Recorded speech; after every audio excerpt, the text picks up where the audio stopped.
Good evening, everyone. Thank you all for being here with us tonight.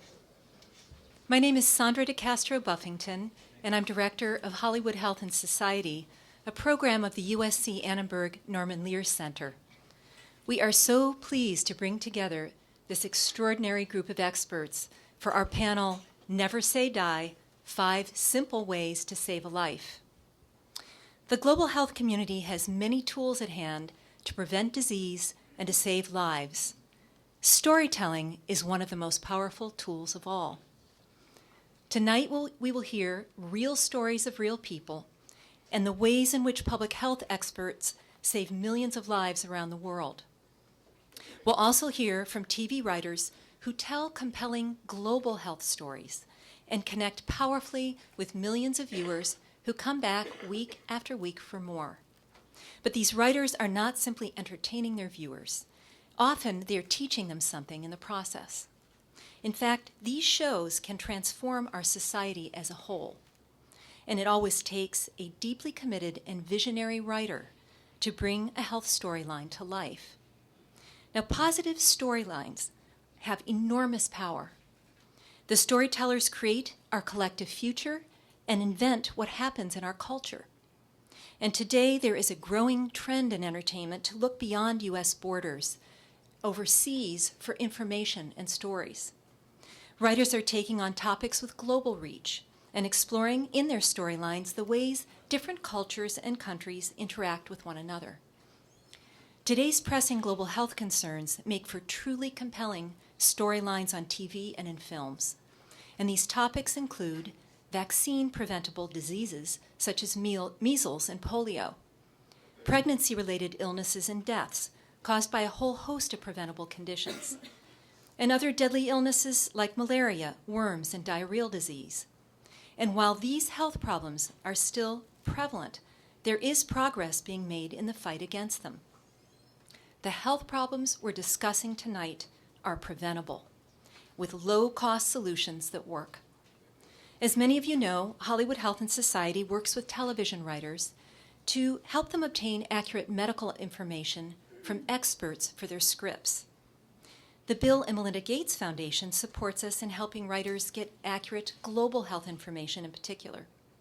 And this evening, I am delighted to introduce our keynote speaker, Dr. Rajeev Venkayya, the Director of Global Health Vaccine Delivery at the Bill and Melinda Gates Foundation.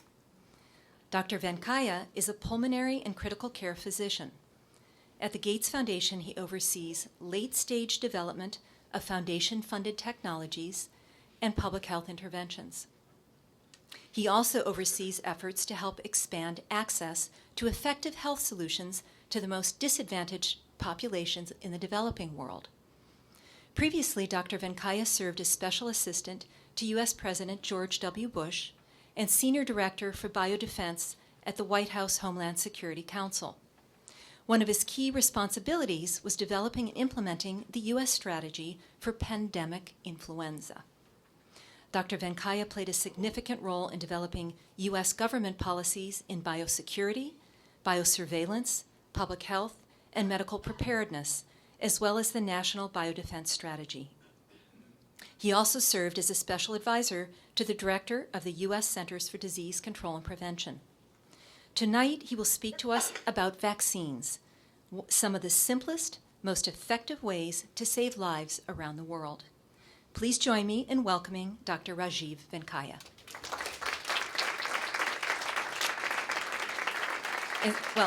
As an intro to Dr. Venkayya's talk, we'd like to show you a brief video clip about a vaccine intervention in Nicaragua.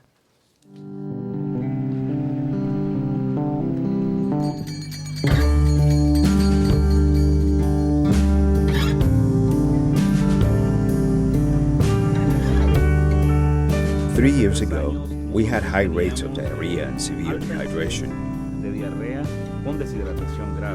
We had so many cases that we would have 2 babies sharing one bed. And it was hard to lose so many of our kids to rotavirus. My daughter's name is Scarlett Sarai Alvarez. She's my princess. We are here because she's sick. She's vomiting and has diarrhea. As a dad, I work to protect my kids, but sometimes I worry. We started working on this in 1980. It took us about 10 years to figure out how to make the strains that ultimately became the vaccine. In 1990, we went to Merck, and they did the research and development over a period of about 16 years. And the trick is being able to get that vaccine from, in this case, this manufacturer in the United States, into the mouths of children in the developing world, and that's hard. Well, the rotavirus vaccine needs to be refrigerated. It needs to be refrigerated on the way to the country. It needs to be refrigerated while it's being delivered to the clinic.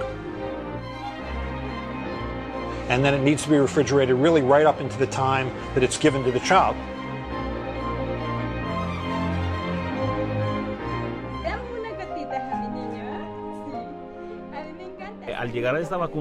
When this vaccine arrived in Fantasma, the number of cases of diarrhea dropped. Today, we don't have a single child admitted into our rotavirus ward.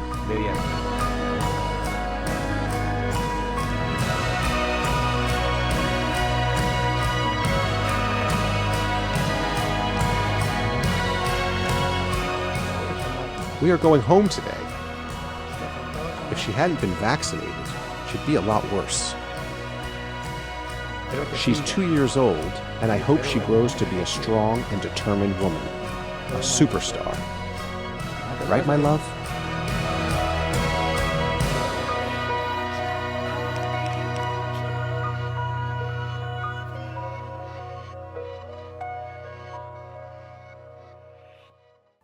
Well, thank you, Sandra, and thank all of you for taking an evening to learn a little bit about some of the issues like rotavirus, diarrhea that confront the world's poor populations, and ways that we can tell that story more effectively to spur people to take action and to put people in power who will take action themselves using the levers of power that we have here in the U.S. I work for the Gates Foundation, which spends a lot of time trying to think about how to have health impact. And I thought what I would do is begin by telling you a little bit about what the foundation does, and then talk first about the problem, or some of the big problems that we're tackling, and then talk about the opportunity. And I think many people in this room represent an important part of the opportunity. So I'm going to get to that good stuff in a moment, but let me first talk about how we think about the problem. The Gates Foundation was started about 10 years ago, and we have 3 different programs of work within our organization. One is called U.S. Programs, that is principally focused on education here in the U.S., better secondary school education, preparing kids for college, and making sure that those kids can succeed once they arrive in college. We have a global development program that looks principally at agricultural productivity in poor countries, as well as financial services for the poor. And then we have the Global Health Program, which is the largest program in the Gates Foundation, accounting for about half of our grants every year. We make about $3.5 billion in grants every year, and about half of those are in global health. Now, within global health, there are a lot of things that we could be working on. There are infectious diseases, there's cancer, there's depression, there's trauma. It's a very, very long list of problems that affect populations in developing countries much more than they do here in the U.S. Well, Bill and Melinda made a decision a long time ago that they were going to be very focused. And in fact, the Global Health Program focuses principally on the 3 big diseases that affect the poor around the world: HIV, tuberculosis, and malaria, and then the most significant killers of mothers and children. And those really, for children, are infectious diseases, communicable diseases. And so I'm going to talk a little bit about communicable diseases because there's really a good news story as of today, but there's a greater news story ahead of us. Let me paint a picture for you of what the situation is around the world. So every year, about 8 million kids under the age of 5 die of preventable diseases or conditions. Of those 8 million children, about 4 million of them, or I should say 40% of them, die before their first month of life is complete, and about half of them within the first day. There are many countries in this world where if you go to villages, mothers and fathers won't name their children until they get past the first 30 days of life, because it's viewed as potentially bad luck, and because in so many cases children don't make it that long. Think about how traumatic it is to lose a child for someone in this country. It's no different for parents that are living anywhere else in the world. 8 million children every year. If you look at the breakdown of the conditions that cause those children to die, about 30% of them are due to two conditions. One is pneumonia, which affects the lungs, an infectious disease, and the second is diarrhea, as you saw in the story from Nicaragua. These two conditions are not just killers, they also happen to be preventable, which makes it an even more difficult story to bear. When you realize that these deaths don't have to happen, and frankly, the majority of all the other deaths don't have to happen either, but these are extraordinarily preventable because we have vaccines that are now available to tackle the most significant pathogens that cause pneumonia and diarrhea in children. The way I think about this when I'm traveling and go to hospitals and clinics is I do a little zip code game in my head. I am a pulmonary critical care physician, so I have done my training in nice hospitals with intensive care units, nice emergency rooms. And I have my experience in dealing with illness in adults and children. You all have your own experience too. Not a single person in this room, I'm confident, has not had an episode of diarrhea in their life. In fact, you've probably had several. Many of you have had pneumonia, or you at least know somebody that's had pneumonia at some point. Having pneumonia in this country, as difficult as it can be to deal with, is not that bad overall. You can call your doctor. She or he can call in a prescription for you over the phone if they think it's mild. Otherwise, you go to the urgent care or the emergency room, and they'll give you an antibiotic there, and they'll send you home. If you're sick enough, they'll admit you to the hospital, give you IV antibiotics. And if you're really sick, they'll give you oxygen, they'll put you in the intensive care unit and watch you. And if you get even sicker, they'll put you on a mechanical ventilator with about 6 different nurses and respiratory therapists and other health workers coming in to check on you every moment of every day and night. You get no sleep in an ICU because there's so many people watching you. Now change your zip code. You're a child who is 5 years old, and you develop a cough and some wheezing and breathlessness, shortness of breath.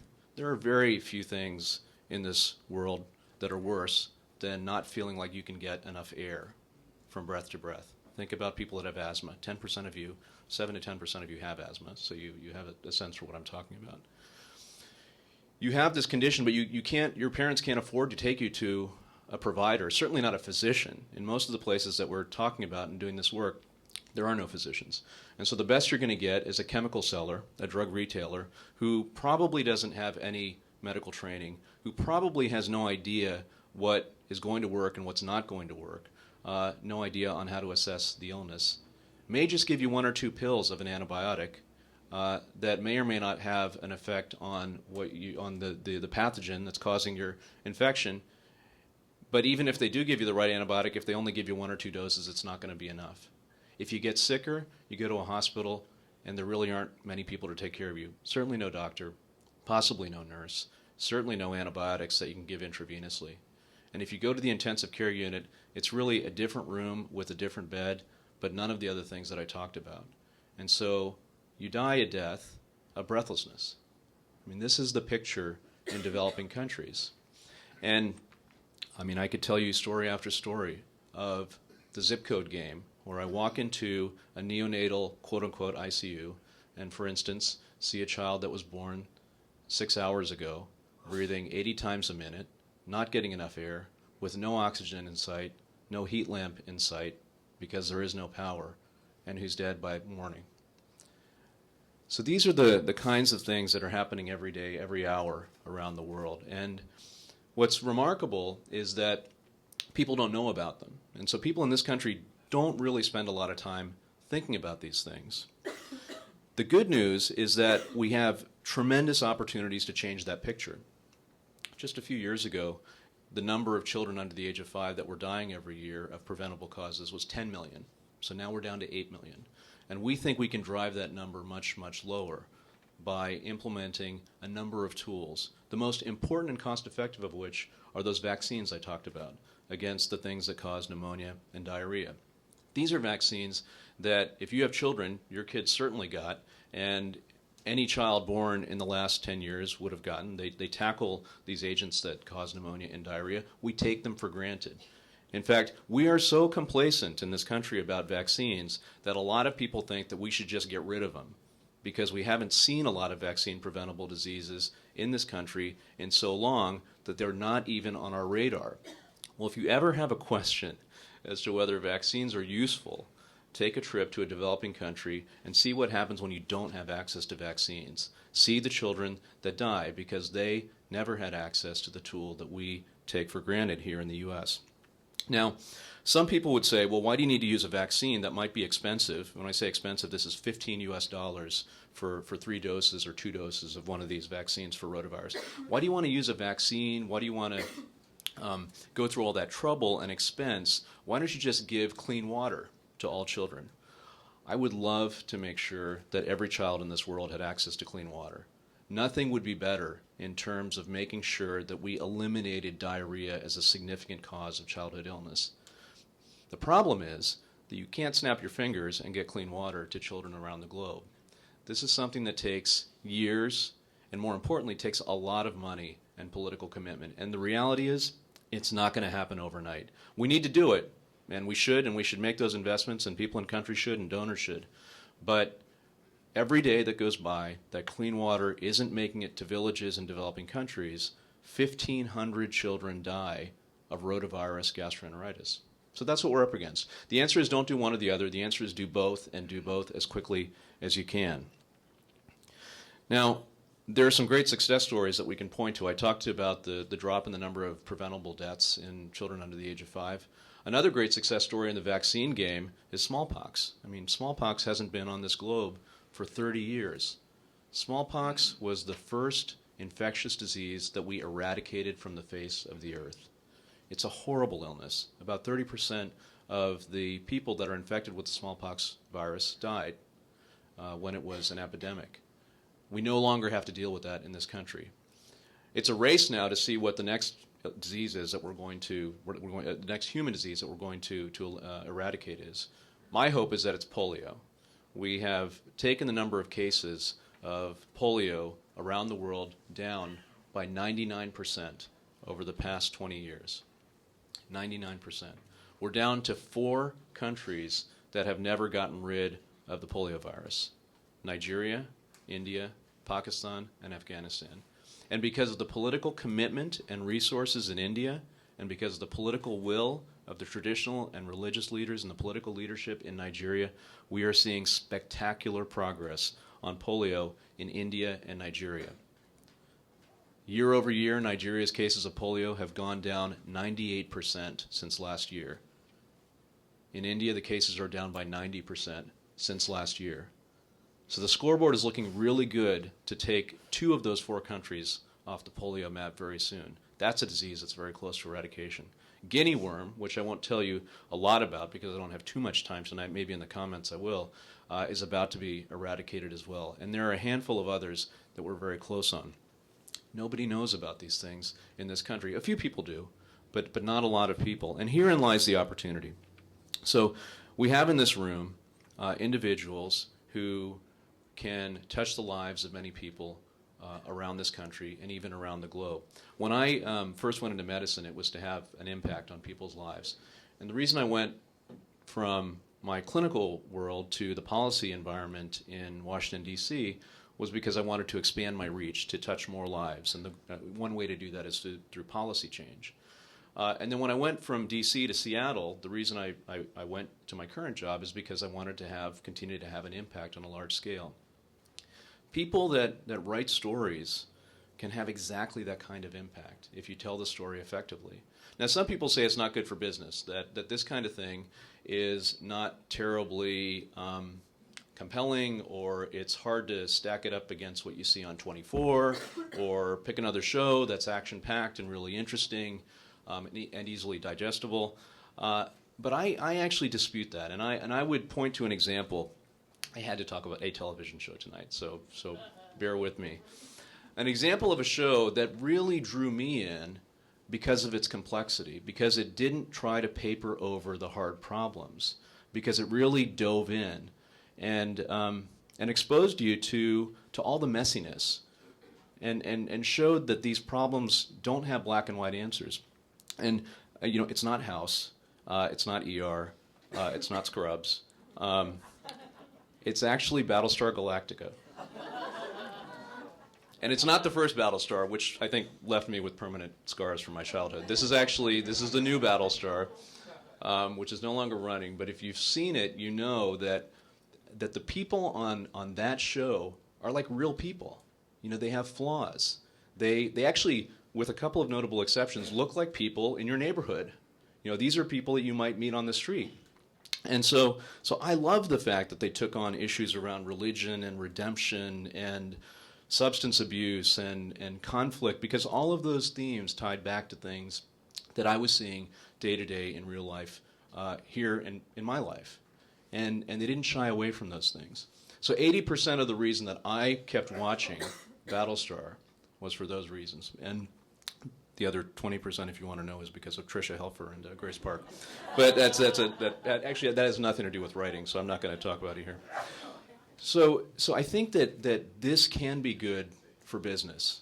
If you draw in viewers and actually give them the respect of showing them the complexity of these problems, they will become loyal viewers. Sci-fi can come up with 10 terrible series, but I'll still have a good image of sci-fi because of what they did with Battlestar. But I think the bigger issue here is the impact that you can have by touching the lives of people around the country and putting these issues on their mind. One way that you can have that impact is by having them think about these problems and electing people that care about those problems and do something about them.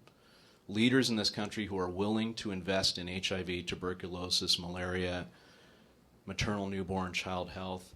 I mean, we need leaders like that. We spend a fraction, less than 1% of the U.S. government budget on these problems. You talk to people on the street, they think we spend 20% of our budget on these problems, that we're giving the money away. Well, we're giving money away to China, but that's a different problem. I'm talking about giving money away in foreign aid. People think that we are just shoving the money out the door. The reality is that we're putting very, very little money into this, but that money is doing some amazing things. Foreign assistance in this country has had a dramatic impact on HIV, a dramatic impact on malaria, and increasingly tuberculosis, and soon maternal, newborn, and child health. But the other way that you can have a great impact is by changing the way one person thinks about the problem and then recommits themselves to doing something about it. Every single person that you see up here that's working on these issues, every person that you meet who's working on global health will have at least one story that they can point to at some important time in their career that caused them to go down that path. Mine was when I was in India as a child. I was born in the States, but we would visit India every 2 or 3 years, and I would take time off from school, and I'd go to see my family in Andhra Pradesh, and we would always have to transit through Bombay, now Mumbai. And there are 2 airports in Mumbai. There's the international terminal, and then there's a domestic terminal. So you had to hop in a cab or a bus and go from one to the other. And during that ride, every time the bus stopped or the taxi stopped, kids would run up and bang on the window. And countless kids. And they were all just like kids that lived in my zip code, except they lived in a different place with access to very different things, or lack of access to those same things. It's the same children you saw in the slums, in Slumdog Millionaire, who really have very, very little. And to me, thinking about myself and the luxuries that I have, comparing it to them, is what really had a pivotal impact. Now, everybody has a story like that. And in some cases, those stories are things that they saw on television or saw in the movies that changed their life. So I made decisions in my career to do things that would have an impact. I think you have the opportunity to do exactly the same. And I hope that tonight's event will convince you that there is huge upside to taking some of these concepts and bringing them into the work that you do. So look forward to our conversation later. Thanks.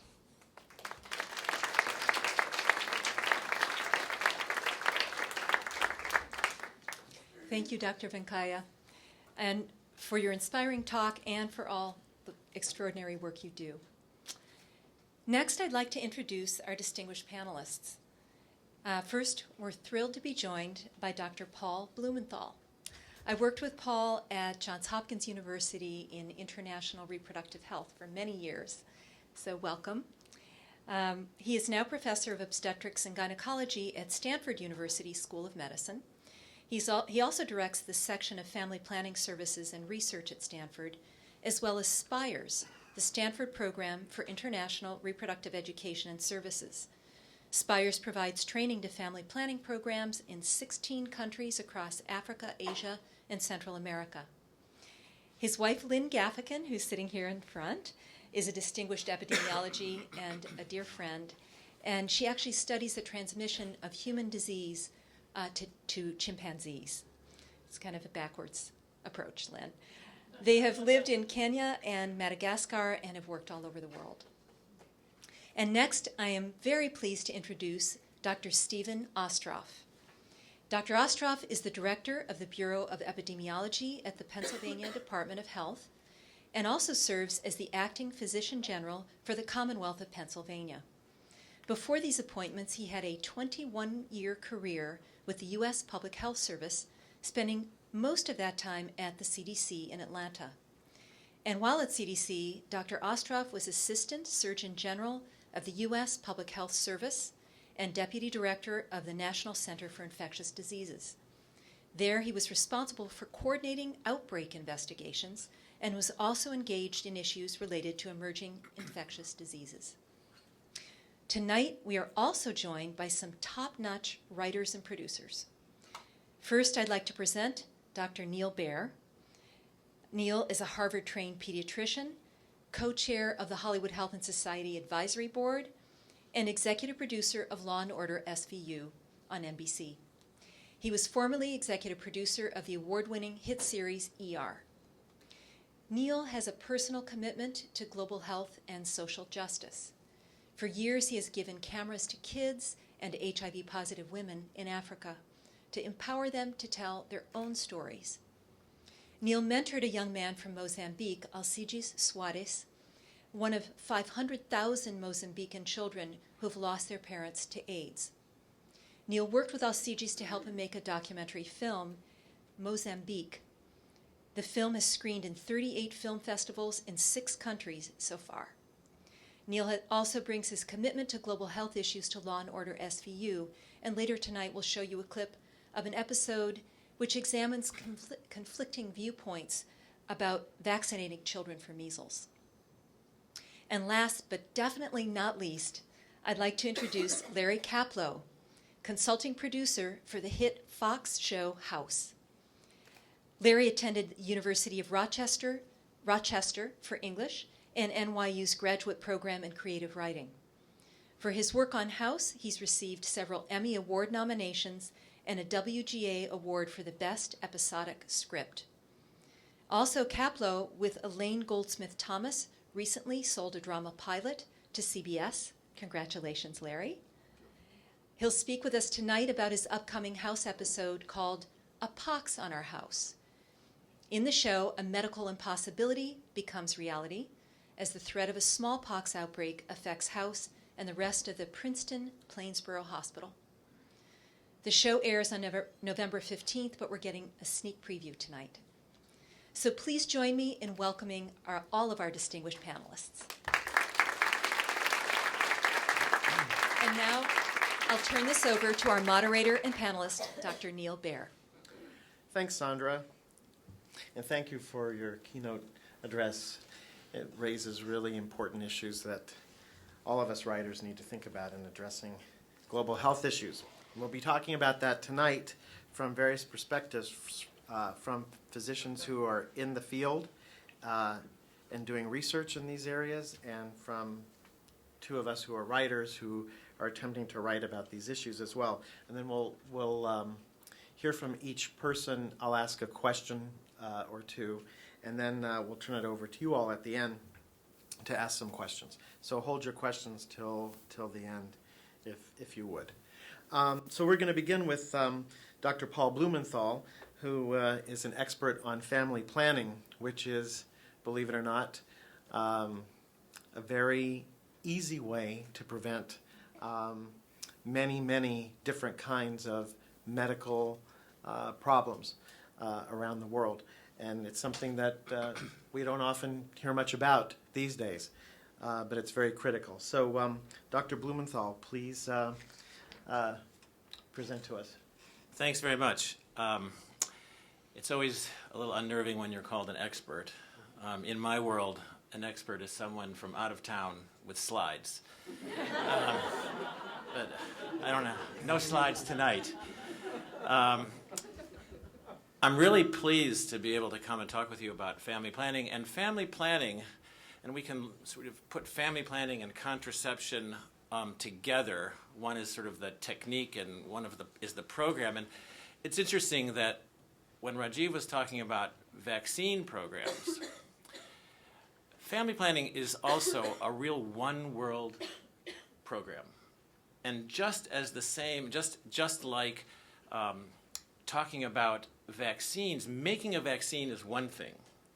A vaccination program is a different thing, getting the vaccine out there.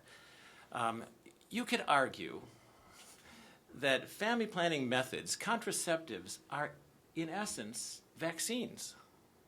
They're not given by, well, some are given by injections, but what they really do is prevent the thing you want to prevent. They prevent an unintended pregnancy.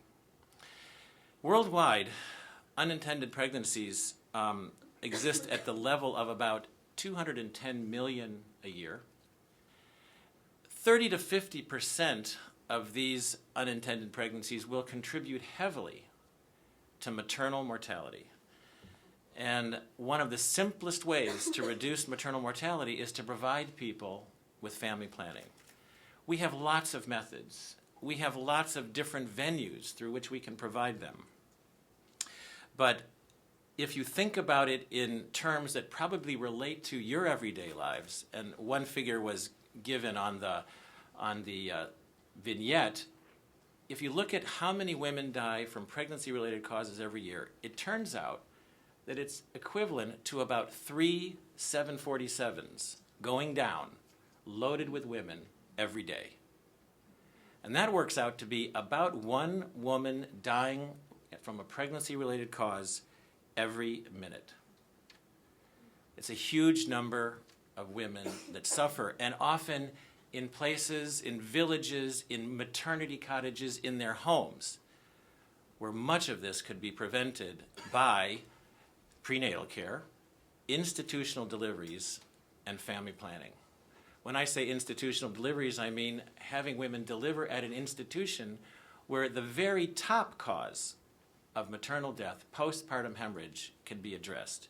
It can't be addressed at home in most parts of the developing world. The other concept I want to introduce to you is the concept of unmet need. Worldwide, women have an unmet need for contraception existing at somewhere between 18 and 30% of a given population. What do we mean by unmet need? We mean women who have expressed a desire to get contraception but can't afford it or can't access it. And the three words that I probably want to leave with you in terms of the contraceptive agenda are access, convenience, and effectiveness. And those three principles really define what we're often not doing very well, especially the access and the convenience parts.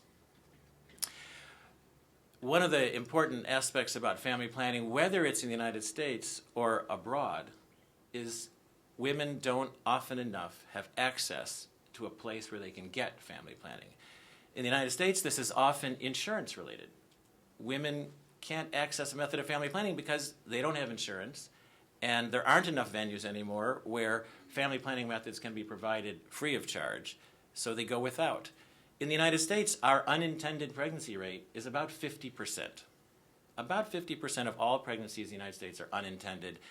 In other countries where the system is different, this is considerably lower, especially in Western Europe, it's about 5%, 10%. But in our country, we haven't done a very good job, and a lot of that is access. Another issue is convenience. For far too long, the family planning has been over-medicalized. The methods that we have today are safe and effective. Why can't we get them to people with fewer hoops to jump through?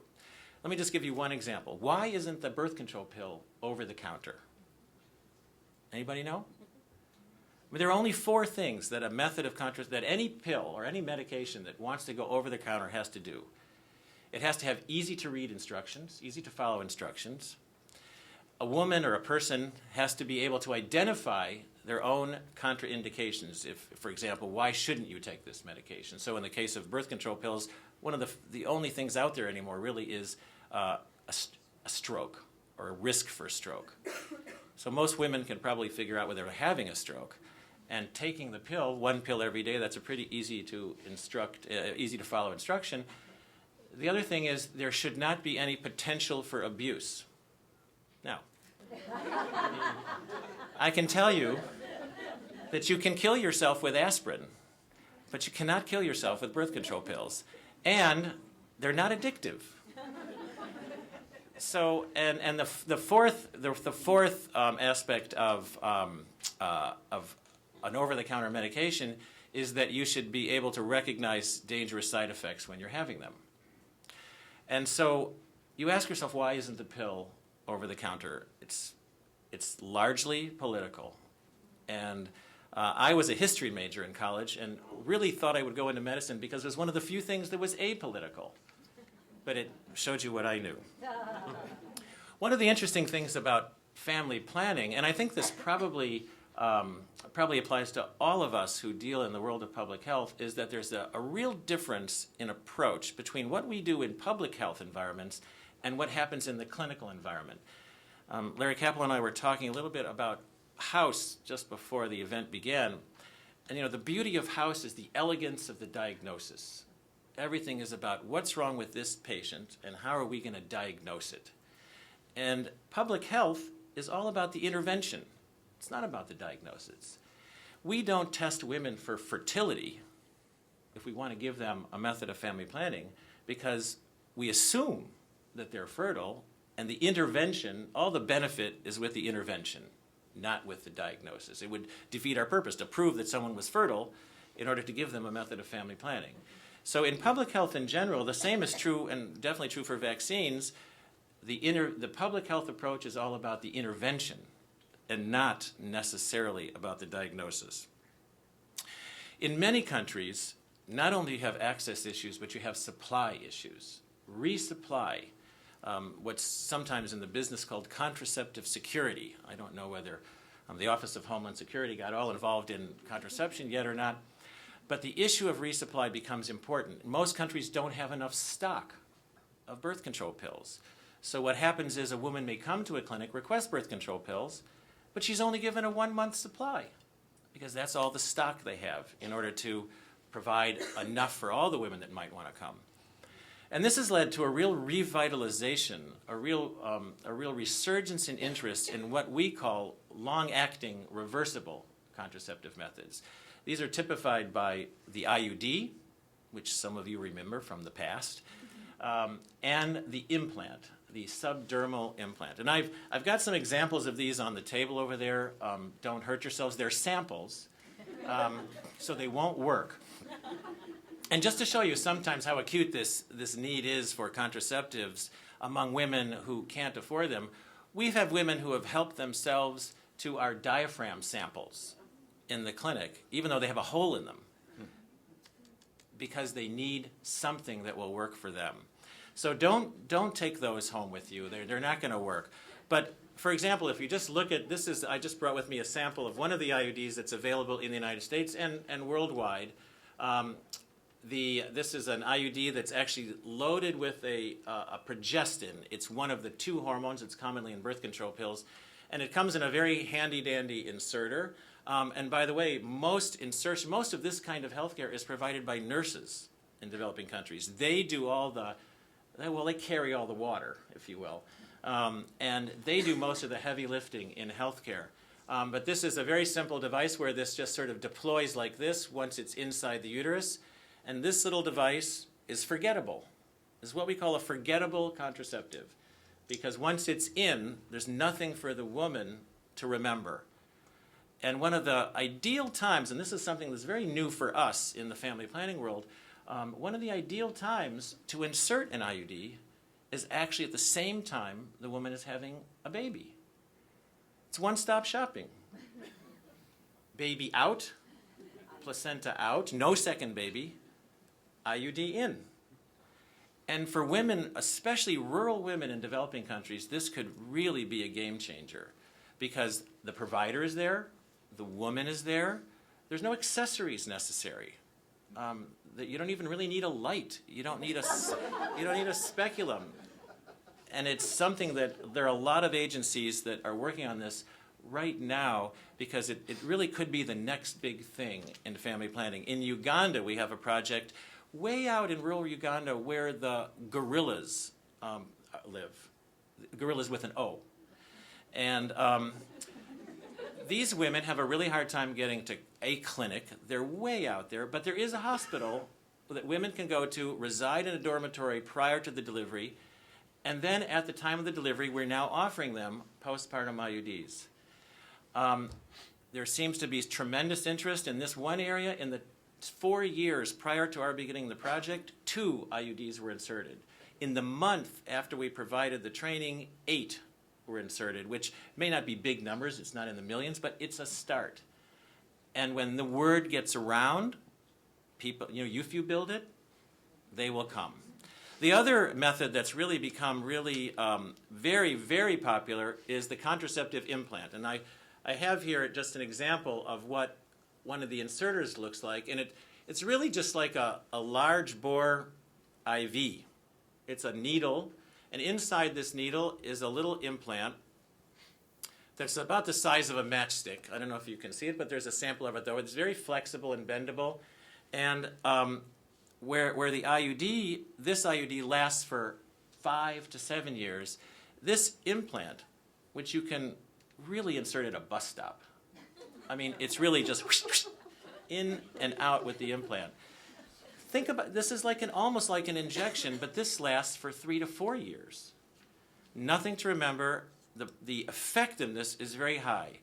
So the 3 principles, that we try to employ, access, convenience, effectiveness, are all out there now. We just have to make sure that people can avail themselves, and in so doing, we can make a real statement and have real impact in reducing maternal mortality. Because these unintended pregnancies, we can reduce those significantly through gaining high prevalence of family planning, especially in areas where unmet need is high.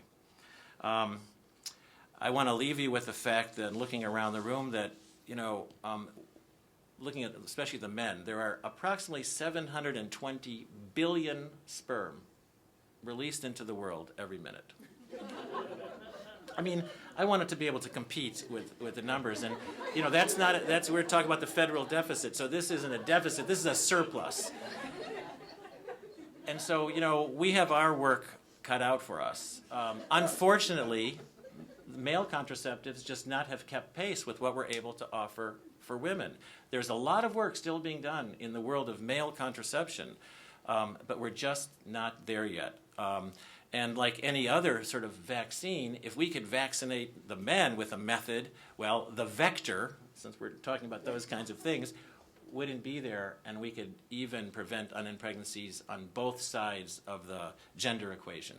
So I'm going to stop here, and thank you very much. I look forward to your questions later. Thank you. You're not done yet. So you gave us a lot of facts. You said 50% of pregnancies in the United States are unplanned, and there are issues of access, convenience, over-medicalization. So since you've traveled around the world, I don't think this will put you on the spot, but let's say I'm writing for my show SVU, or a comedy like Modern Family, or even a soap opera, Days of Our Lives. Tell me a story that you've really seen, something that would really move me, that I could write about and integrate some of the facts that you just gave us. Well, first of all, did you know that I've been watching Days of Our Lives since 1965?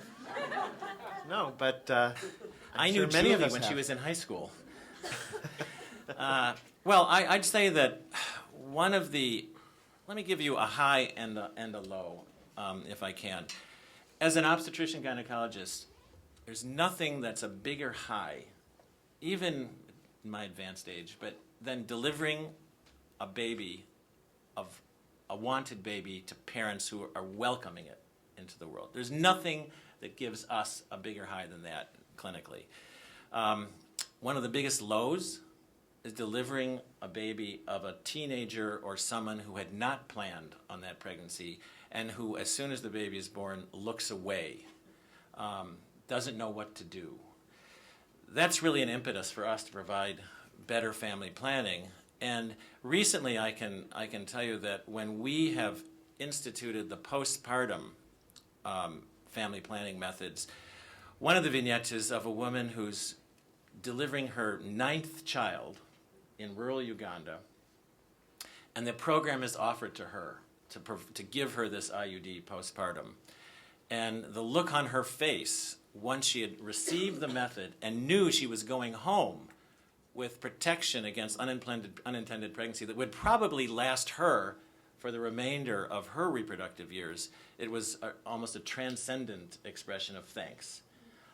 And in developing countries, by the way, the IUD that we pay $750 for costs 64 cents.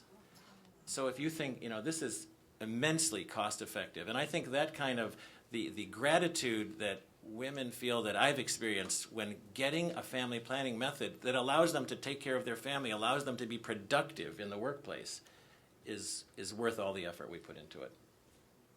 Thanks. Well, one of the writers for my show is here, so Speed, you need to write a show about family planning for SVU. Because you gave us the facts are interesting, but as you've just tied them to the emotion, the teenage girl turning away, not knowing what to do, certainly speaks volumes to all the writers here. So thank you. Pleasure.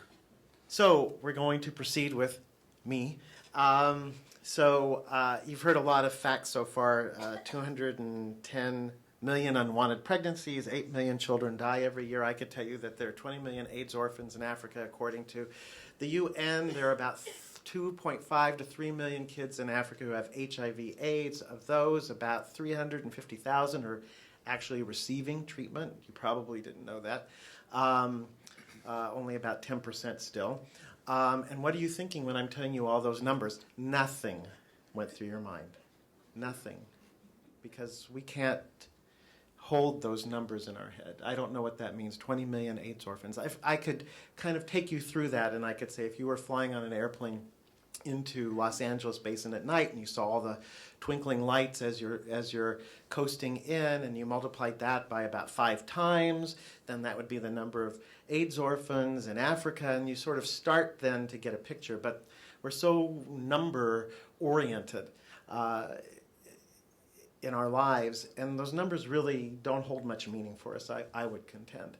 But what does hold meaning for us? But stories. So in the early 90s in the United States, there was a measles epidemic, and over 120 kids died. And still, that's even 120 kids is hard to imagine. You have to think of there are about 100, maybe there are about 100 people in here now. So what does that? You have to really stop and think. But I would contend that if you tell a story about one person, you often will never forget that story, because it's moving, it's emotional. You can connect with it in ways that you can't with the numbers. So we're going to see a clip from my show, SVU. This case boils down to one simple word: choice. Not whether a parent has the choice to vaccinate their own child, but whether or not another parent can make that choice for your child. This case isn't about her. It's about you, and all of the people you love. Because any one of you could have been in the park the day that Monica Stewart decided to bring her unimmunized, sick child to play, thereby endangering each and every one of you. And because of her choice, this little girl is dead. Make no mistake, Sierra Walker would be alive today were it not for Monica Stewart's choice. Measles is one of the most communicable diseases on the planet. It stays in the room for up to an hour after the infected person has left. It's transmittable from up to 200 yards away. I thought measles had been eradicated. It was. But right now, England has a measles epidemic because people are refusing to immunize themselves and their children. And the last serious outbreak here in the early 90s led to 123 deaths in unvaccinated children. Why would people choose not to vaccinate their children against something so dangerous? The most common reasons are for religious beliefs or suspicion about the science behind immunization. Is the science behind immunization faulty? Absolutely not. Measles is totally preventable with the MMR vaccine. Not being immunized is irresponsible. Despite any side effects from the vaccine? There is a minimal risk, but it's more dangerous to drive a car than to take the MMR vaccine. Not being vaccinated can lead to infection, sickness, and death for unimmunized children and for babies who are too young to receive the vaccine. I read everything I could get my hands on, books, articles, journals, the internet. In the end, I was just uncomfortable with the side effects. So you didn't just wake up one day and say, I'm not going to vaccinate my son against measles. You considered every option before making the most educated decision. Yes, I love my child. That's why I chose not to immunize him. And I believe with all my heart God wouldn't want me to do this. Thank you. Miss Stewart, what is your medical degree in? I don't have one. But you were making medical choices on behalf of your child. Just because I don't have a degree doesn't mean I can't be an informed parent. You chose your informed opinion over that of people who do in fact have a medical degree and understand the science behind vaccinations and recommend that all kids be vaccinated. I know what's best for my child. Okay. So as a pediatrician living in Los Angeles, where many actors go to pediatricians who don't vaccinate, it was a very interesting episode to do. And you can imagine that we got, a lot of emails about it. But I think what compelled me to do that show was the fact that we're now in this place where every opinion is valid.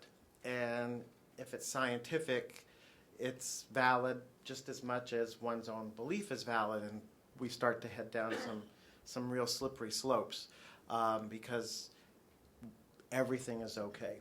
So I think it's incumbent on us as writers to put out these stories that challenge beliefs and show various sides, as we did try to do. She was a very good mother, and we purposely made the mother whose child had died of measles not a very good mother. But the point is that we raised is, what is a parent's responsibility to one's own child, and one has one's own beliefs, versus what is a parent's responsibility to the community of children, which is not often talked about. So in thinking about doing stories like this, sometimes it is tough to figure out how to integrate a storyline that's possibly about global health or communicable diseases when your show is not really a medical show like Grey's Anatomy or House or shows that, or ER when I did ER, that tread in those waters. But I think it is possible to do it because these are really stories about our lives. And I think there also is this real misconception that the American audience isn't interested in global health because it's not about them. And I think as long as, and I think as long as that false viewpoint pervades, that it's going to be difficult for writers to kind of strike out. But I think that we can tell really interesting stories that are about global issues if we try to integrate them in felicitous ways. So I don't think it's impossible, but it does take some effort. And so I think that's where, you just gave us a lot of ideas about how we could integrate these stories into, I could start already thinking like, okay, somebody's immigrated from Uganda and she's had 8 kids and she's pregnant. I could start unfolding a story. So that'll be on SVU in March. So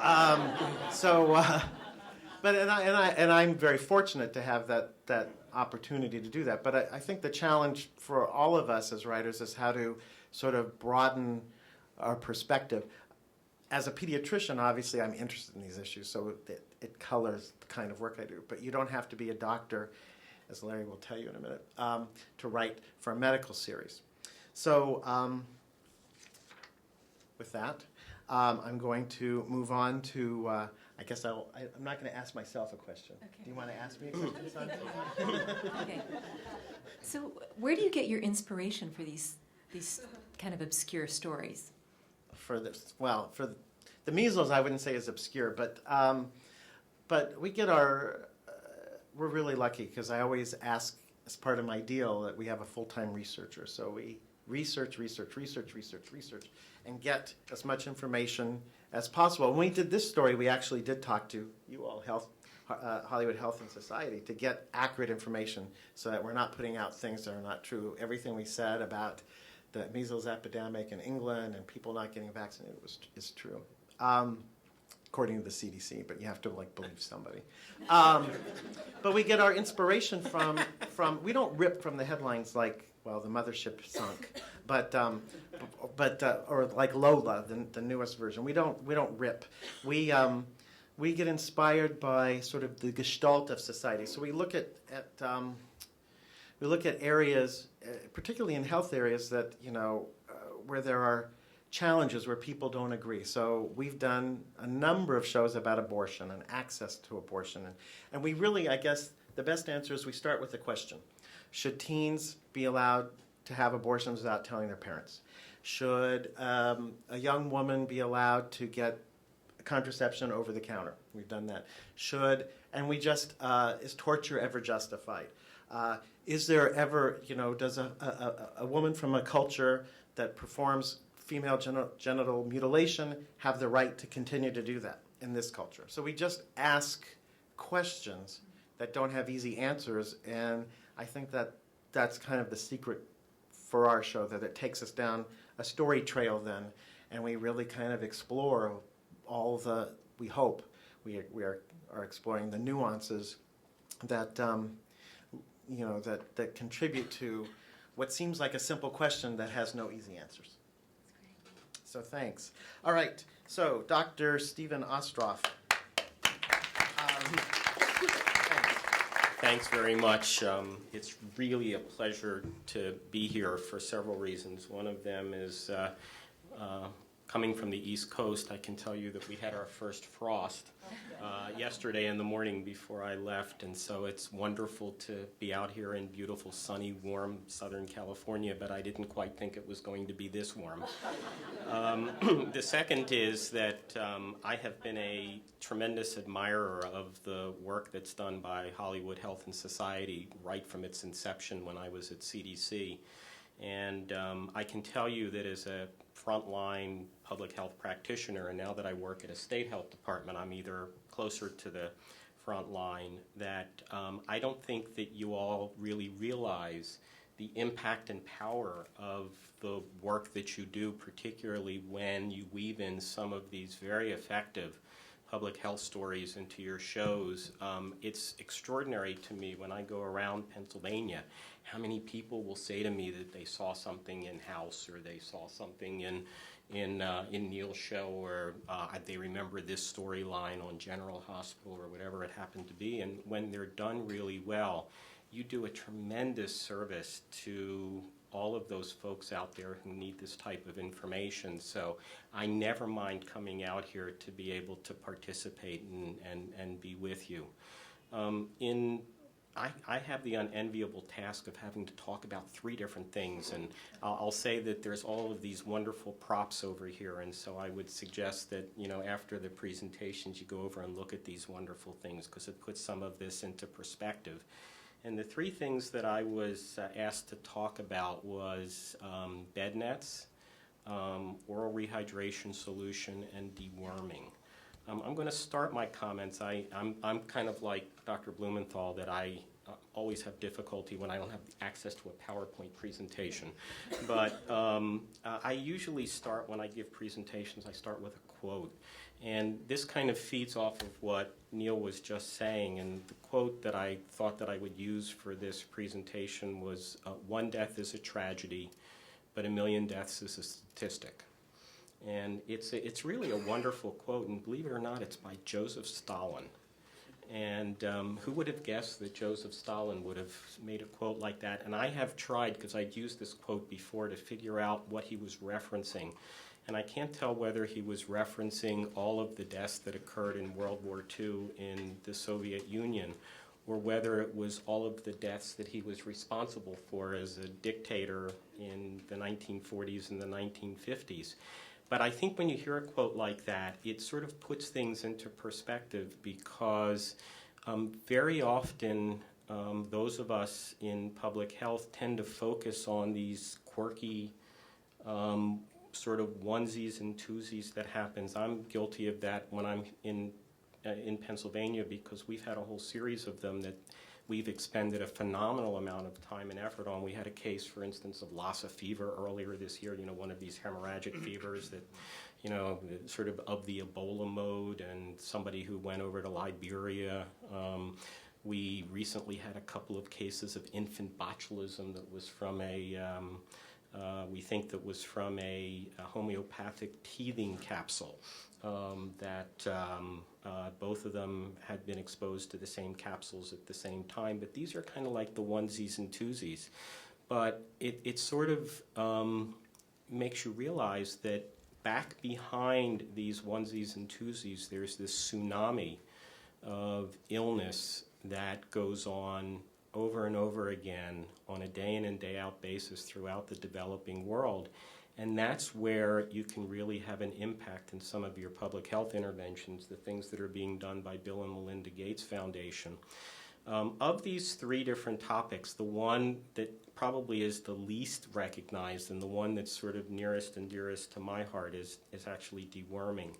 And the reason for that is, many of you may remember the television program Northern Exposure.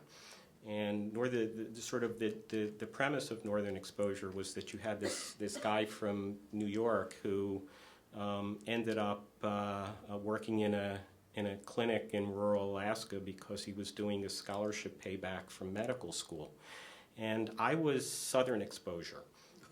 And that was that when it came time for my scholarship payback from medical school, I got assigned to a little tiny island in Micronesia in the Western Pacific. And I spent 2 years there working as the doc. And I remember when I got to this place, 4,000 miles west of Honolulu. It was really out there, and at the time that I did this was very remote. When I got there, they told me, everyone here has worms. And, I said, well, I hear I'm the big doc from a prestigious place in America. How can that possibly be the case? They said, no, everyone here has worms. And you know what? They were right, because everyone there had worms. Worms is a massive problem, and it's hard to sort of put it into context, but there's probably, we all love our statistics. There's about 1 billion people around the world that are infected with some of the worms that you see over there. And the island that I lived on, which was a place called Pohnpei, we had sort of the big boys. And the big boys were, one was Ascaris, which is the roundworm. It can grow to be the size of a pencil in terms of diameter and can be feet long. We had Trichuris, which is another bad one. We had hookworms. We had all of them on this island. And I was the internist, so I was taking care of the adults. And I saw some of the most amazing worm infections. You just couldn't believe some of the things that we would see. And these worms get to be so big and they get to be so convoluted that they would basically block up the entire intestinal tract of these people. And we would see, in a typical month, we'd see 8, 10, 12 cases of something called worm pancreatitis, because what would happen is that the worm would actually block the bile duct and cause all of this stuff to back up, and these people would get these horrible illnesses. And so what we started doing is, and it's basically because it was the appropriate thing to do, is that anybody that got admitted to the hospital on my ward got dewormed.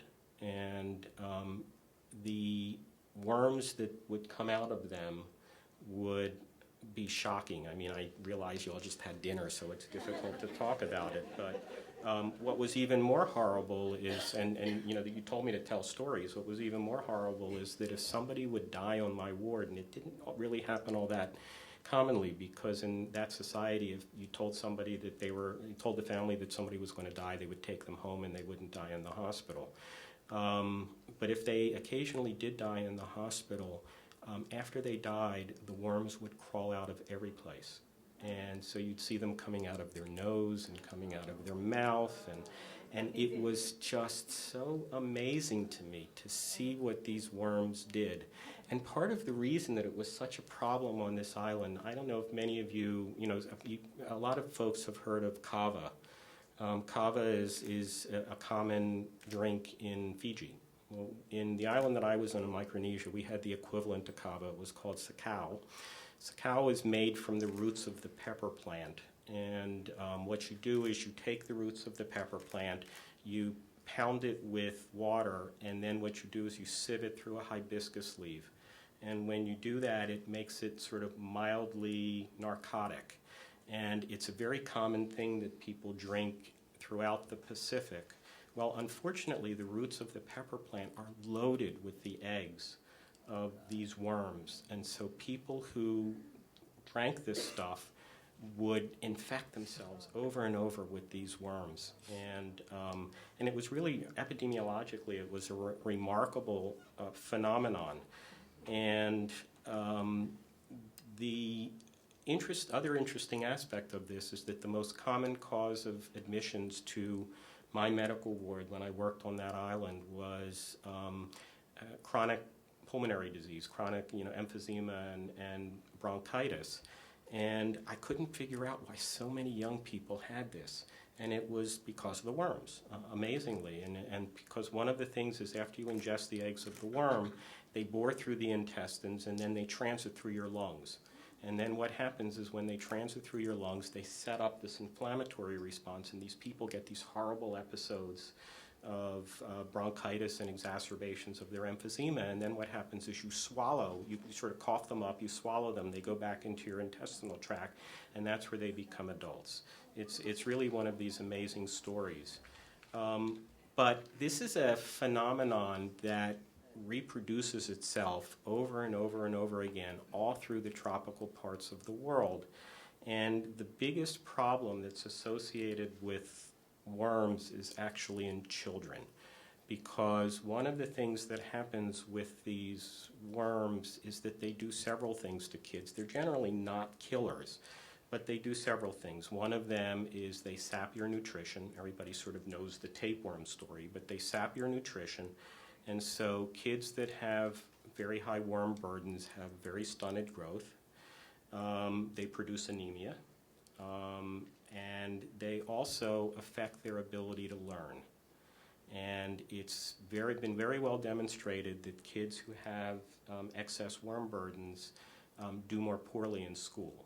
And so one of the very simple interventions that makes a huge difference is to have these mass deworming campaigns where you basically just go through a community and you treat everybody for worms.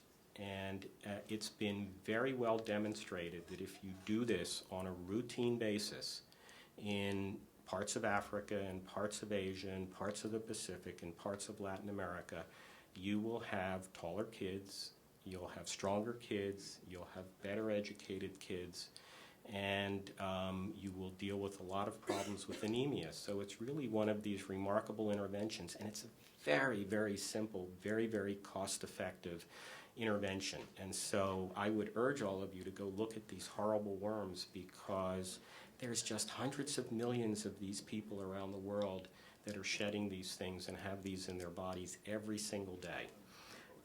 The second one that I'm going to touch upon is oral rehydration solution. And of course, again, after dinner, it has to do with diarrheal disease. And as Rajeev mentioned, diarrheal disease is one of the major killers around the world, particularly in kids under the age of 5.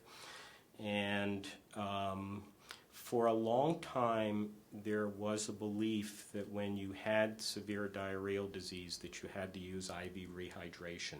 IV rehydration is very difficult to do in developing country settings, and it's also very dangerous because you don't really have good equipment and you could potentially transmit things like HIV if you're using some of these materials, and causing all kinds of infections from the catheter itself. And one of the other, I still do a fair amount of work overseas, and particularly in South Asia, and I've had the wonderful opportunity to interact with a great place that's in Bangladesh called, and I know the name is different now, it's the Center for something or other, but for those of us in public health, we always refer to it as ICDDRB, which is the International Center for Diarrheal Disease Research in Bangladesh. And ICDDRB is the folks that did the most to develop and implement and study the impact and efficacy of oral rehydration solution. And I know that the Bill and Melinda Gates Foundation gave them an award a number of years ago for oral rehydration solution. What oral rehydration solution essentially is it's a combination of obviously water, but salt and sugar. And it's very, very effective in certain diseases, and in particular the disease that it's most effective for is cholera. There are essentially two types of diarrhea. There is diarrhea that is the result of a toxin, and the toxin can be elaborated by the organism itself. And there's diarrhea that occurs because the bug itself invades the intestinal lining. And when you have the toxin-mediated diarrhea, there's two types. One of them is that the toxin actually affects the cells that line the gastrointestinal tract, and the other is when it doesn't. And cholera, surprisingly, is one of these diseases where the toxin doesn't really affect the cells that itself. The toxin produces a syndrome where the lining of your intestinal tract secretes huge amounts of fluid, but it doesn't affect the ability of the gastrointestinal tract to absorb fluid. So if you can put it through the top faster than it comes out the other end, it makes a huge difference. And that's essentially the basis for oral rehydration solution. And it's a remarkable thing that it took mortality from cholera, which at the beginning was about 70%. It took it down to 40%, and when properly implemented, can be less than 1%.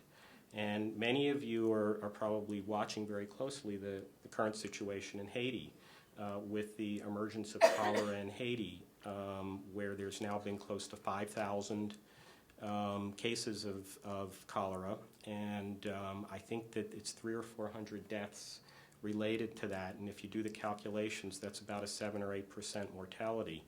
And one of the things that they're doing is pumping in lots of oral rehydration solution, because if properly managed, you can get that mortality down to 1%, and that's the impact that a simple intervention can have. The third one that I'm going to talk about, and I'm just going to touch upon it really briefly, is bed nets. Bed nets is another really remarkable story. We have an example of a bed net over there, and it's probably the one that has gotten the most notoriety in recent years. There are lots of folks in Hollywood who have gotten heavily behind the issue of insecticide-impregnated bed nets. We call them ITNs, insecticide-treated nets. And this is a phenomenon where you can take a disease like malaria and you can have a phenomenal impact in affecting the likelihood that there will be both malaria cases and deaths related to malaria, particularly in pregnant women and young children. And it's a combination of the net itself and the insecticide that's placed inside the net. And we do know that if you place the child or place the family inside the net, the efficacy of a bed net in terms of reducing the incidence of malaria is between 20 and 60%. And it's the gift that keeps on giving, because even if you don't stay within the net, the insecticide itself has an impact outside of the net. And it has it not only within that house, but it has it within that community, in that it will reduce the mosquito populations within that community. And so even if you don't sleep under the net, the efficacy of this intervention in terms of reducing malaria is between 10 and 15 to up to 30 to 40%. So it's really a remarkable intervention, and it's a harmless intervention. It's an easy thing to do. Unfortunately, they're not necessarily cheap. They're about $10, which is certainly beyond what many countries have the availability to be able to spend. And so these campaigns, many of which are coordinated by a lot of the donor agencies like Bill and Melinda Gates Foundation, to purchase bed nets and distribute bed nets, has had a phenomenal impact on the incidence of malaria around the world. And I know that Sharon Stone and American Idol and all these different groups have gotten behind bed nets, and it's a solid, easy intervention that now with the way that these things are treated, you can use a single bed net for 3 to 5 years. Doesn't have to be replaced. It's really quite remarkable. So these are really simple things that make a difference around the world every single day. So. Thank you. So how much does it cost to treat a child for a year to deworm that child? Well, most of the medications, I mean, for the ones that I dealt with, for Ascaris and for Tricuris, which is the other one, the deworming is really cheap. The medication that gets used is a medication called Vermox. It's easy to administer. It has virtually no side effects. We thought in the island that I lived on that you could just put it on the counter in the store and let people just take it, because it has really no downside to it. And so this is something, it's not the cost of the medication itself, it's the cost of the campaign to actually get the pills into all of these kids' mouths. And so usually what they try to do is piggyback it on to some other activity like polio immunization days or something like that. And if you don't have to deal with a lot of the administrative issues, you're talking really pennies for this. It's very cheap. So our challenge then is to figure out how to tell a story about that, because I would venture to say that most of us didn't know that. Yeah. And especially the points you raised about raising IQ and a child's general health, you know, for pennies is something that certainly isn't talked about, you know, particularly these days when $150 million was spent on a gubernatorial campaign. Anyway, we shall move on to Larry. Do you want to show your clip first, or do you want to? I thought I'd talk just Great. for a second. Go ahead. And then, okay. First of all, please don't ask me any questions at the end, because I went through the entire day thinking that today was Thursday, and caused some calendar problems, as you can probably imagine. So no questions, please. All the stories that I write just come from personal emotion or whatever I'm feeling at the time, and then I spin them out. And I got a text while you were talking from my son Jake, and typically I write about him a lot, and he doesn't know that. And I was missing him. I missed him, and it was during the day, and I wanted to spend time with him, and I couldn't figure out, like, is that an acceptable thing? You know, an acceptable missing. Like, what is acceptable in missing somebody? Like, how much can you miss somebody? So, point of this is that when I spun it out, it became a father-son story, and having to say goodbye to a son and what that would feel like. And, of course, you know, It's nothing that I would ever want to feel. And it scared the living daylights out of me, and that's, I guess, why I wrote about it, because it was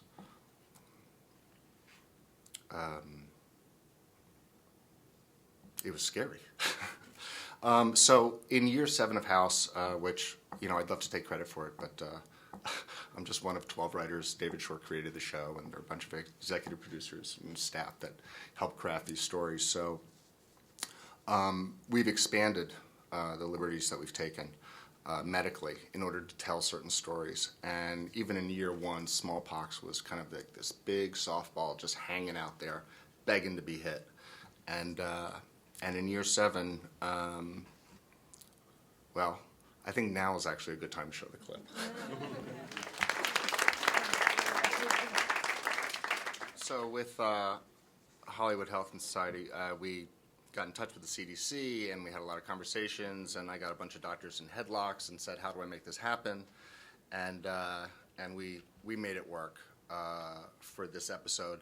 And the part about the acceptable losses is we shot this really cool teaser on a slave ship. And in doing my research, one of our researchers wrote a book about Abe Lincoln. He's the one that told me about a slave ship being sunk.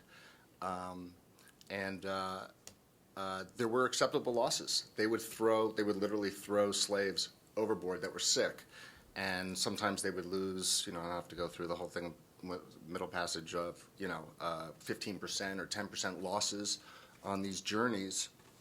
And so I thought, well, let's tell that story now.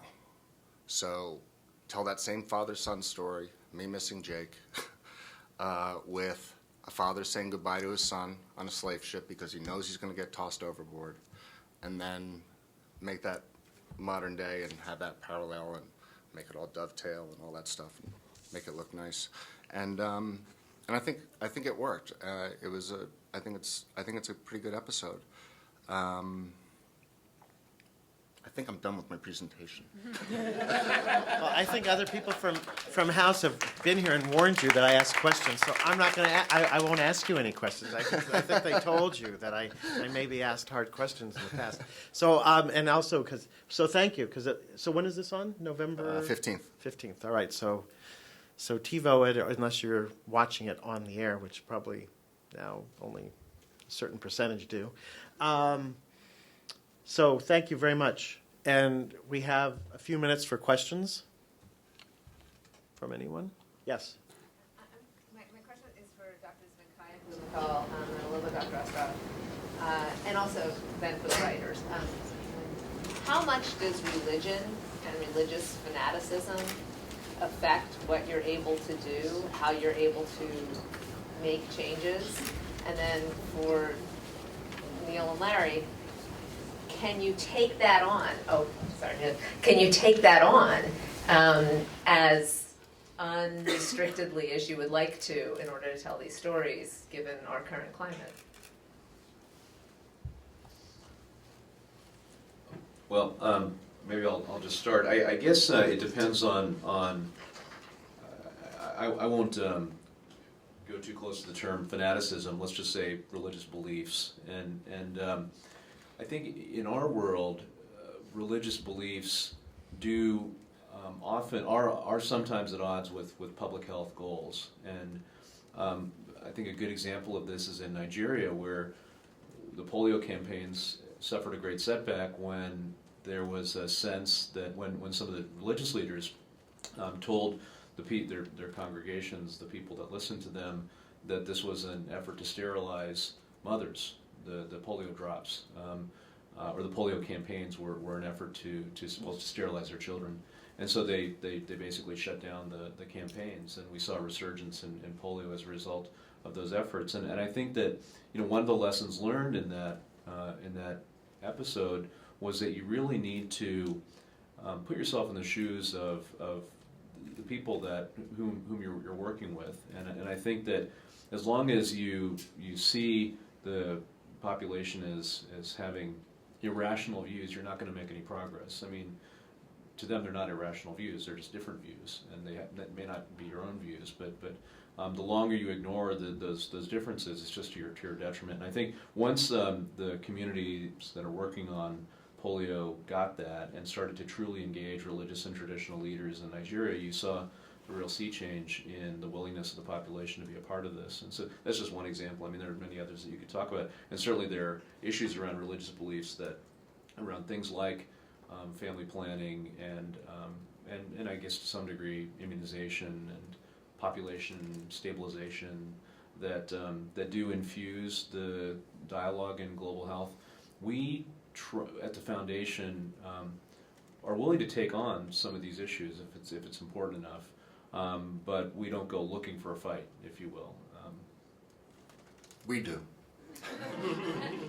As soon as there are like those kind of opposing vectors, I mean, point of view is everything. So if anytime there's an alternative point of view, there's a story.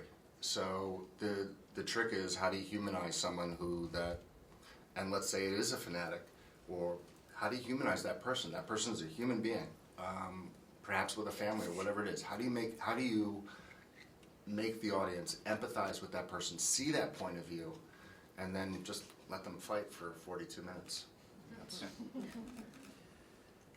It's actually surprising that while religious leaders often can create barriers for family planning, women themselves will go to great lengths to get them.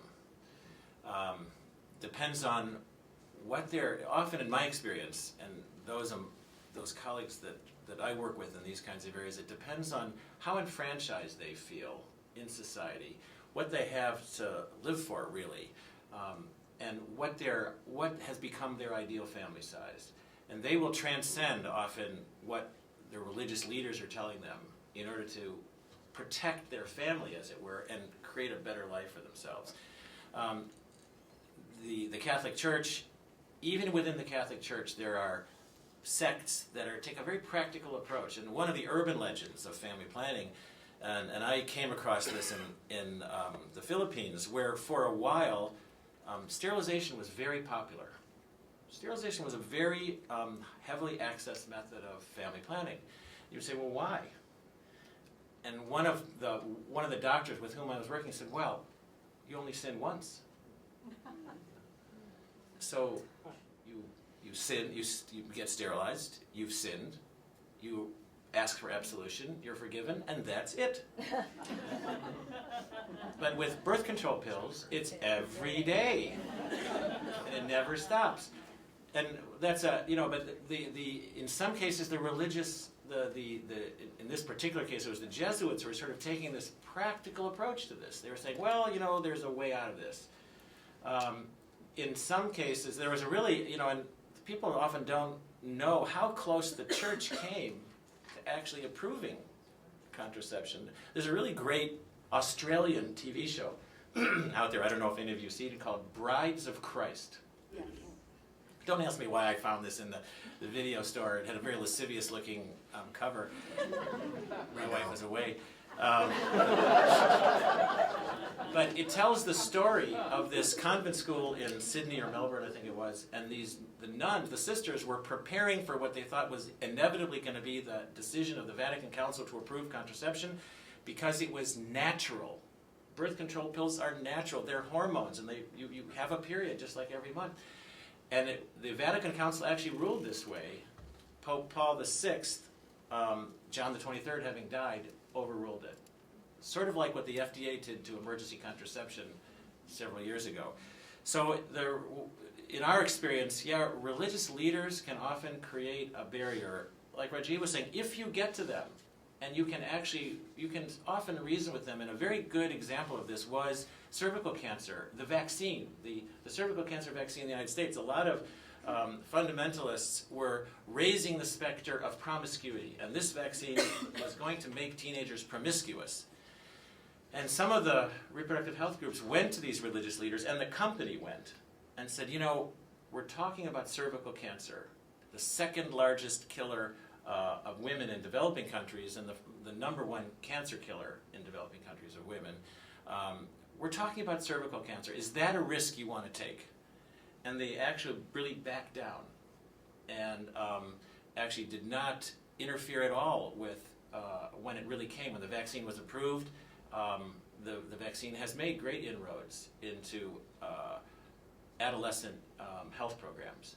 So that's an example of, like Rajeev was saying, you can approach the moderates and get their buy-in and reduce barriers. The only thing that I'll add is, while we think of this as being an issue very much overseas, I work in Pennsylvania, and Pennsylvania has a very large population of individuals we refer to as the plain folks.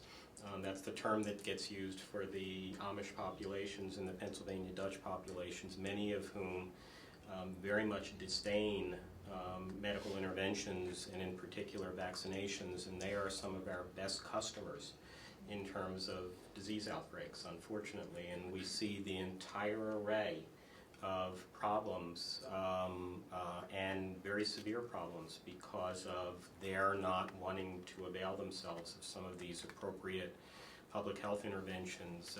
We just had an interesting little outbreak in suburban Philadelphia of a measles problem. And this was at a college that I had no idea was even there. It's a very small college run by a religion that I didn't hear about before called the New Church. And they are relatively opposed to vaccination, and there was a student from overseas who had been doing missionary work in Zambia. And he was coming to start college there as a freshman, and took the grand tour through 5 different flights to get from Zambia to Philadelphia, and showed up at freshman orientation, spent 2 days at freshman orientation, developed a rash, and was diagnosed with measles. And because so many of these individuals weren't vaccinated, it was a mess for us. And we ended up having to place in isolation, or actually in quarantine because they weren't sick, a substantial proportion of the freshman class for 21 days. I mean, what a miserable way to start college because of measles. And so it's an issue for us, even here in the United States, in terms of what we do. Thank you. So I think, as Larry said, it does give us grist for telling really interesting stories. In that measles episode, we did have another episode about AIDS deniers. We had a kid whose family was very religious and wouldn't let him get treatment, and he had different points of view. So when you have these conflicts, the network is, at least for us, has been very supportive as long as you don't demonize, but really tell the story.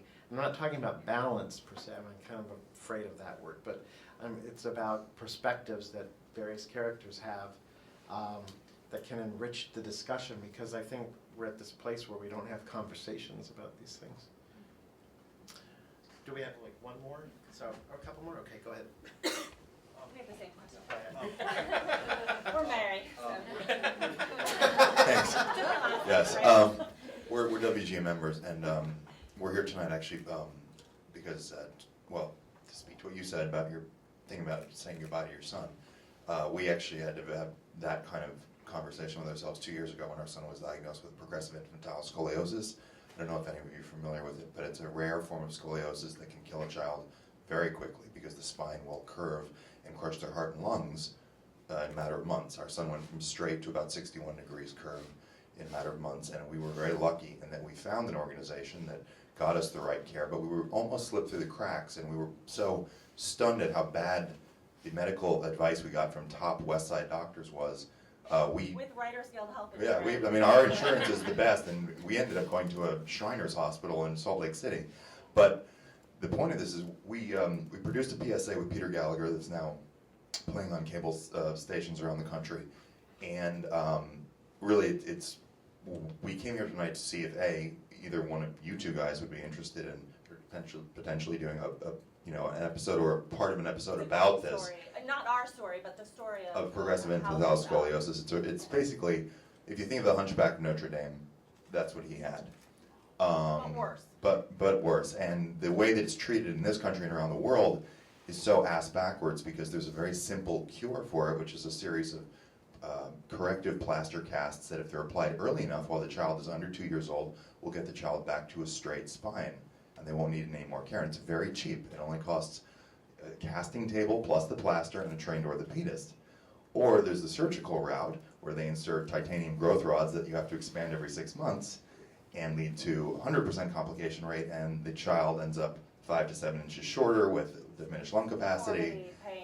And it costs about $1.5 million to do that, to treat the child. So I was hoping we could speak to Dr. Venkayya potentially about the Gates Fund. Maybe you guys could get some casting tables for Africa and India where they don't have any. And we've gotten emails from mothers in India desperate to get their child this care. Maybe one of you two guys would be interested in doing a little part of a show about it. And I mean, we've reached a lot of people with the PSA, but it's a PSA. There's no money in it. We're not selling anything. It's not much right.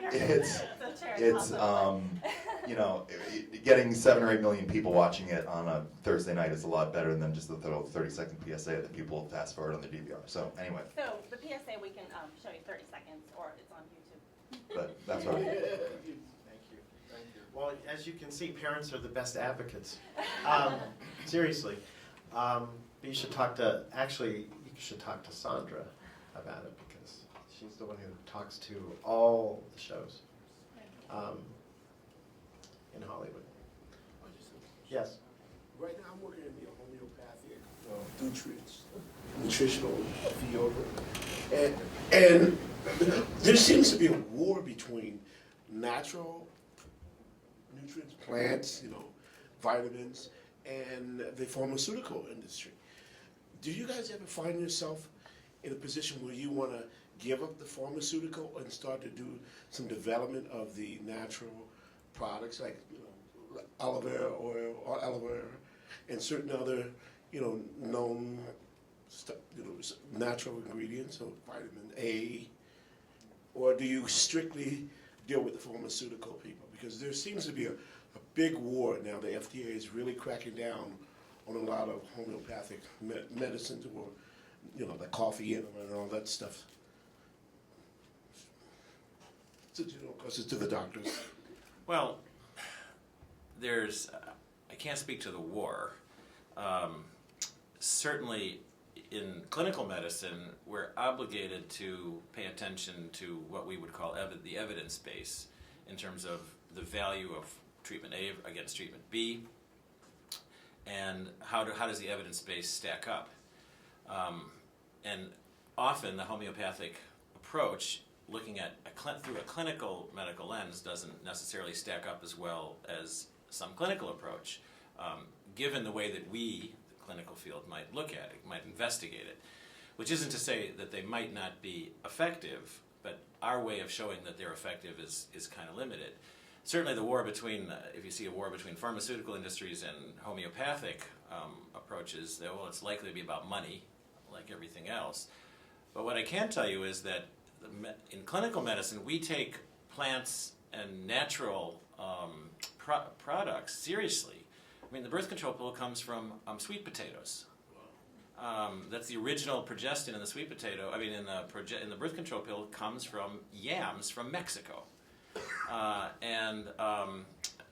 Oils right now, there's one carrageenan oil is going to be probably, it looks like it's very effective as a microbicide, which might have double duty against HIV and contraceptives. So we take it seriously.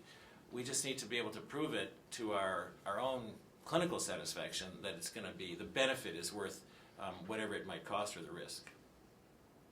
Yeah, tamoxifen comes from YEW. We could go on and on. And pharmaceutical companies, they're not perfect.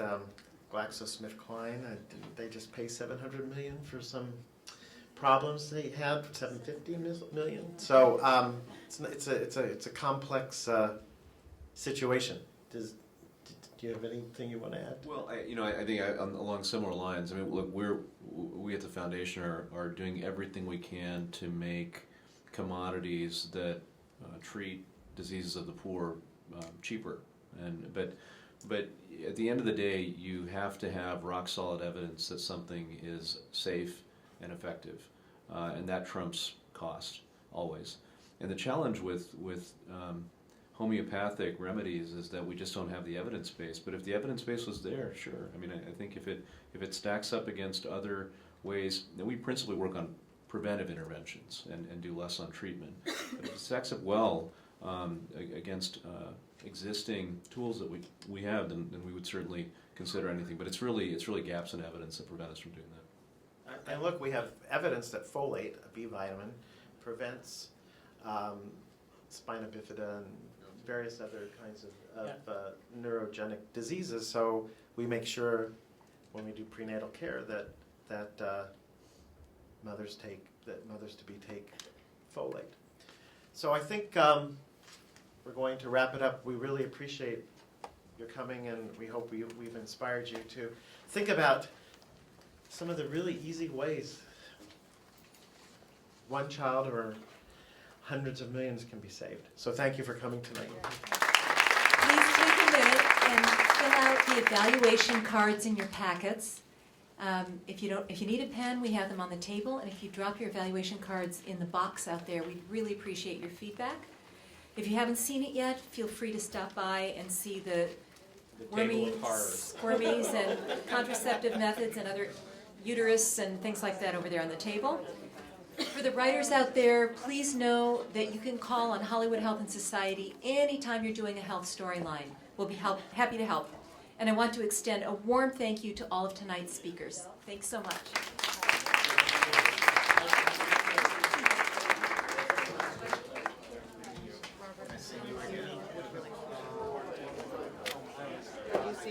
No, first time. I wish we